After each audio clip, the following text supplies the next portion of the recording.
Tonight we report on a prison sentence for a woman who broke her one-year-old daughter's legs, and thousands of dollars were raised for a good cause at the annual Sam Scramble. What's happening in sports, Bob? Thanks, Alan. Big Bend basketball turns back the alumni, and Afraid of Boys extend their win streak to 8 games. Let's take a glance at our Weather Center forecast. Hello, everyone. This is Chaslyn Rodriguez. A system pushing through, bringing heavy rainfall for the Cascades, but will it impact our area? I will have all the details for you in just a bit. I'm Alan Troop, and we have all this and much more on Ifiber One News. From the Ifiber One HD studio here in the heart of the Columbia Basin, this is Ifiber One News, your #1 source for local news, sports headlines, and our very own Weather Center forecast covering the entire Columbia Basin. This is Ifiber One News, and it starts now.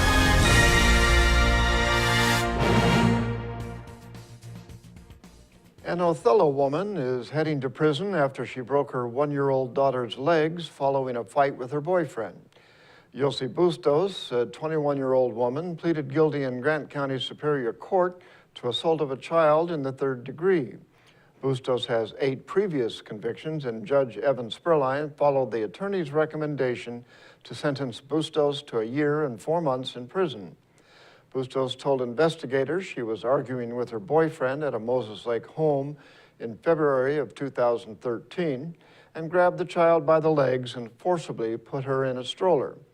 She brought the child to the Othello Community Hospital, and the Adams County Sheriff's Office was contacted about the incident. Doctors reportedly found one leg was broken when she was put into the stroller, and the child's other leg was broken a few weeks prior and had begun to heal. People braved the cold on New Year's Day for the annual Polar Bear Plunge to raise money for the Grant County Animal Outreach. Reporter Jeff Chu has the story.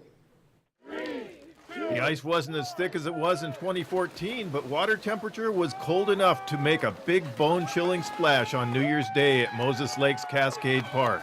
The Moses Lake Polar Bear Plunge benefits Moses Lake Animal Outreach Shelter. It raised more money than ever, about $4,000. And shelter director Carmen Dirting said because it exceeded the animal shelter's goal of $2,015, shelter volunteers agreed to jump in for the first time. So we're getting wet. More than 100 watched about 50 people take the icy plunge. They jumped in waves because of the limited pond the fire department could cut out of the lake's ice. Dirting explained the importance of the Polar Bear Plunge to the Moses Lake Animal Shelter. It brings awareness to the shelter, and it brings in donations, and it's just a good community outreach. I'm Jeff Chu for Ifiber One News.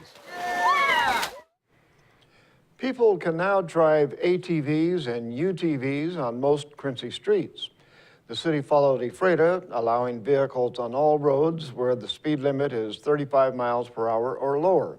People aren't allowed to drive on State Route 28 or State Route 281.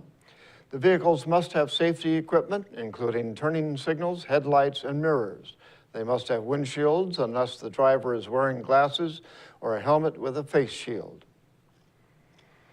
Moses Lake residents can dispose of their live Christmas trees starting on January 13th. Lakeside Disposal is picking up the trees along with other yard waste between January 13th and January 18th. The tree doesn't need to be in the yard waste bin to be collected. If the tree is taller than 6 feet, residents are being asked to cut it in half before they place it on the curb to be picked up. For more information, contact the city at 509-764-3715 or 509-764-3719. People are not allowed to use electronic cigarettes in most buildings. The Grant County Board of Health passed an ordinance banning the devices in most indoor public places in September.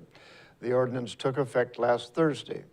The ordinance echoes state law, which prohibits children from buying electronic cigarette devices. Retailers are required to have a sign stating children can't purchase the items. The new law allows people in vape shops to use the devices. 2 Moses Lake store owners asked for the exception so customers could test various liquids used in the devices. They said it is necessary because people won't generally continue using the devices if they don't like the taste. And now we take a look at people being sought by law enforcement. This is Sheriff Tom Jones with the Grant County Sheriff's Office. Each of the people you see here have a warrant for their arrest. If you see any of these people, we ask you do not attempt to detain or apprehend them, but call us at 509-762-1160 or send us an email at crimetips@co.grant.wa.us. If the person is presenting a danger, call 911. With your help, we can bring these people to justice and make our community safer. And we'll be right back after a short break.